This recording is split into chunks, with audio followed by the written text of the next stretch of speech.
Comic books are a uniquely visual medium, with each artist possessing a signature style. In this video, we're going to look at how those images from the page come to three-dimensional life in plastic. Hey y'all, and welcome back to Carbon Scoring, the best place for comics history and action figures.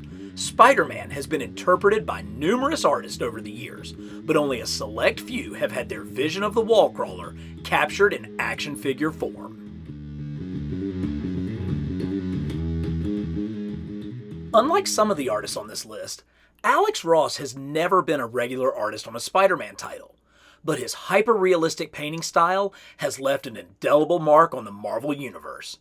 He broke into the comic scene with his fully painted epic Marvels, a look at superheroes through the lens of an everyman reporter, reliving the biggest moments in Marvel history from a street-level view. Ross is very much a child of the 1970s, and I've always felt his version of Spider-Man was influenced by the live-action Spideys from the Electric Company and the CBS made-for-TV movies. His webhead isn't overly muscular, and you can feel the weight of his cloth costume instead of a simple skin-tight spandex. But it's those silver eyepieces and distinctive spider logo that define an Alex Ross Spidey.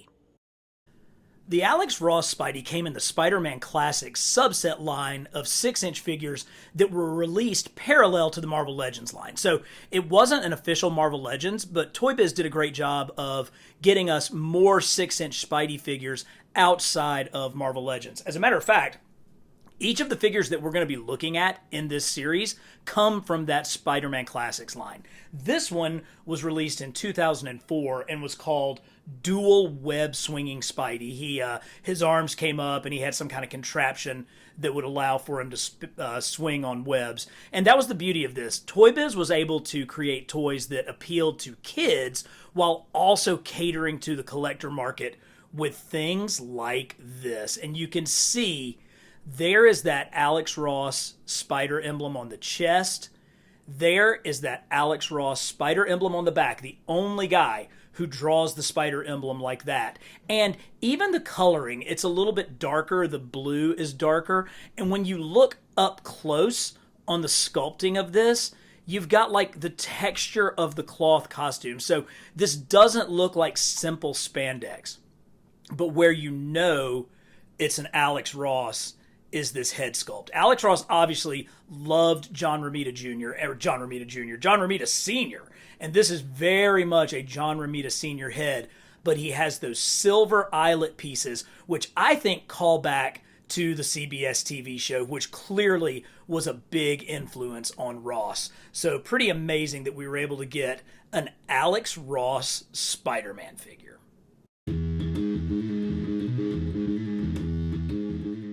Mexican artist Humberto Ramos brought a singular kinetic style to Spider-Man in the early 2000s and has been documenting the web-slinger's adventures for almost 2 decades. His big break in comics came on DC's Impulse, where his manga-inspired style brought life to the young speedster. Ramos's Spidey has bulbous fingers, big feet, a skinny little neck, and impossibly expressive eyes. Angular, yet rubbery at the same time. Ramos contorts Spidey beyond even Ditko and McFarlane, but his loose, cartoonish style isn't simply for show. Ramos is a master of expressions, and his use of Spidey's mask to emote is one of his most distinctive marks.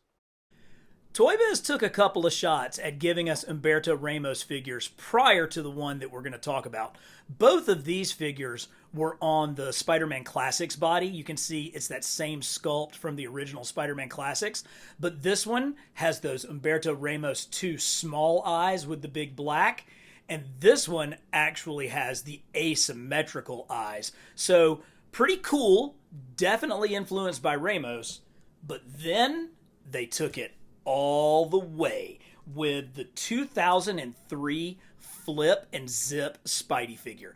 This is an absolutely perfect Humberto Ramos. You want to talk about taking a round peg and putting it into a square hole? Look at that head sculpt. So you get away from the typical rounded costume and you get into that boxy manga look that Ramos did. look at these hands and fingers. If you remember the artwork we were just looking at, this is so classic for that. The same thing with the big feet. You know, just perfect representation of what Ramos was doing. Even the dimensions. These muscles here, these back muscles, are called latissimus dorsi muscles. And look at how he has them flared out so that you can get this figure into some of those extravagant, crazy Ramos poses. Again, this came in the Spider-Man Classics subset line, and I'm so grateful for that they were able to give us such definitive versions of these artists' figures. Let me know what you think of this series in the comments, and who you'd like to see featured next in a Panels to Plastic video. And don't forget to like, subscribe, and ring that notification bell. Combining the minute detail of Art Adams with the bombast of Todd McFarlane, J. Scott Campbell has become one of the greatest Spider-Man cover artists of all time. Initially known for drawing attractive females in titles like Gen 13 and Danger Girl, Campbell actually made his first break at age 15 when he won a Nintendo Video Game Idea Contest. In 2001, the Spidey books underwent a revamp, and J. Scott Campbell was tabbed as the series cover artist. This string of covers cemented his superstar status and became some of the defining Spider-Man images of the era. His web slinger was long, but muscular, with hyper-exaggerated tapering fingers and long pointy feet.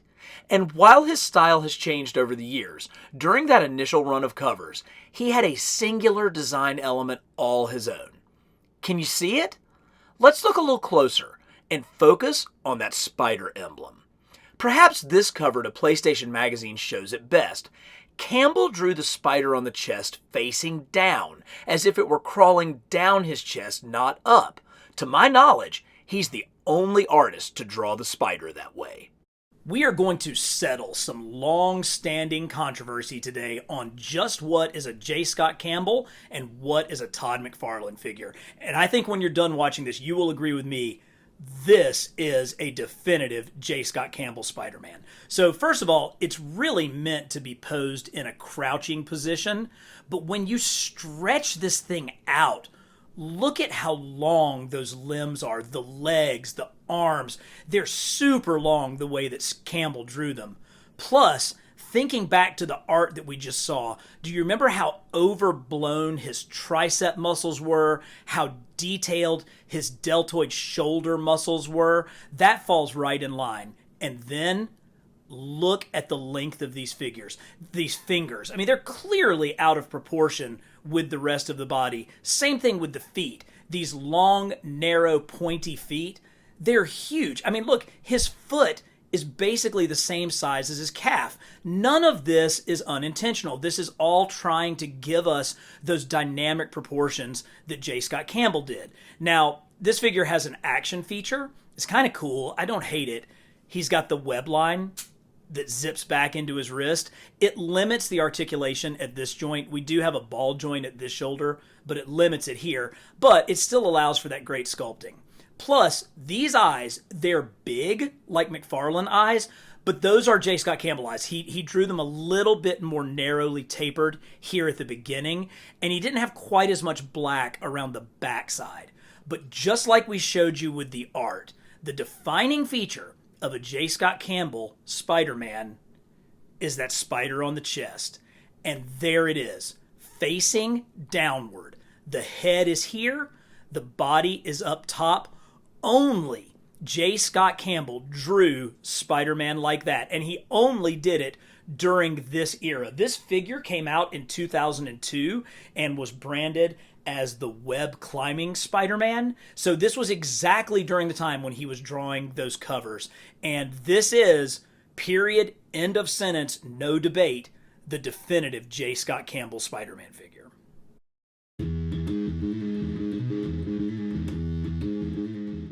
If you don't know who Todd McFarlane is, I'm not really sure why you're watching this video.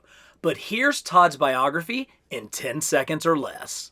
Canada, baseball. DC Comics, Hulk. Spidey, 2.5 million copies sold. Image founder, Spawn. Todd's Toys, baseball. Seriously though, no one this side of Steve Ditko has had as much influence on the wall crawler as Todd McFarlane.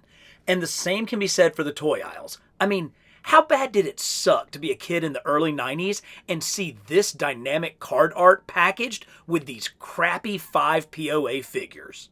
The first real McFarlane Spidey came from Toy Biz in 1997 with their Web Trap Spider-Man. Toy Biz was moving away from figures based on the animated series and was instead creating characters with more comic-based looks. While this Spidey boasted a simple 9 points of articulation without any ball joints, it was the advancement in sculpting, inspired by, you guessed it, Todd McFarlane's Spawn toys that really stood out.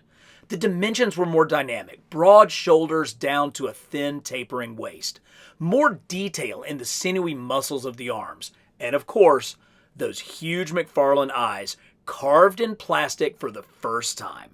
This would be the definitive modern Spidey for the next 4 years. Then, everything changed.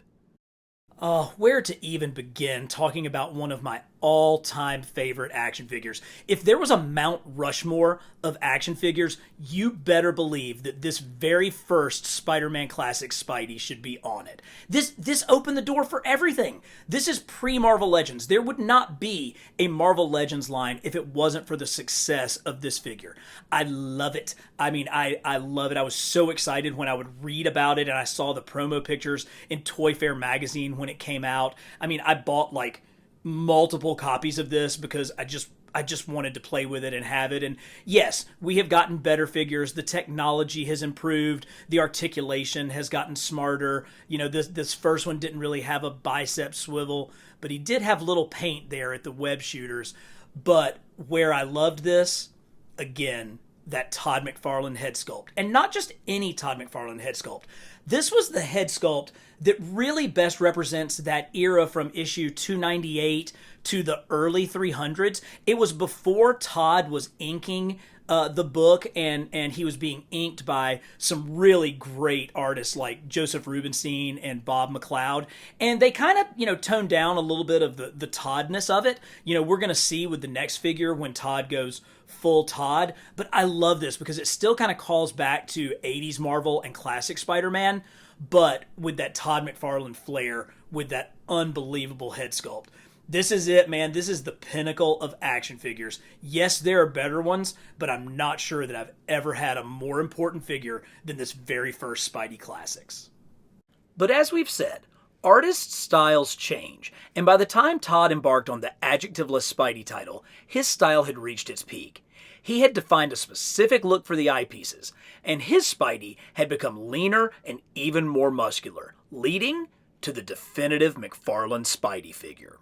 All right, let's see how much trouble I can get into with you guys in the comics. This figure has often been called the J. Scott Campbell Spider-Man, but I think that we have proven without a shadow of a doubt that the previous figure was the definitive J. Scott Campbell, which makes this the ultimate Todd McFarlane Spider-Man. And I think we've got really solid ground to stand on here. This figure came out in 2004 and was marketed as the superposable wall-crawling Spider-Man.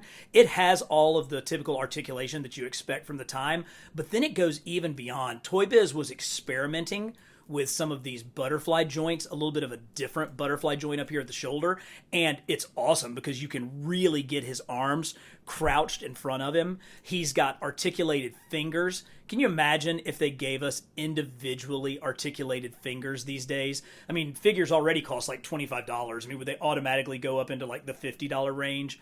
Ball joints everywhere. He does have that kind of weird ball joint at the time that Toy Biz was doing, but look at how lean this figure is. Look at the detail in the sculpting of his muscles.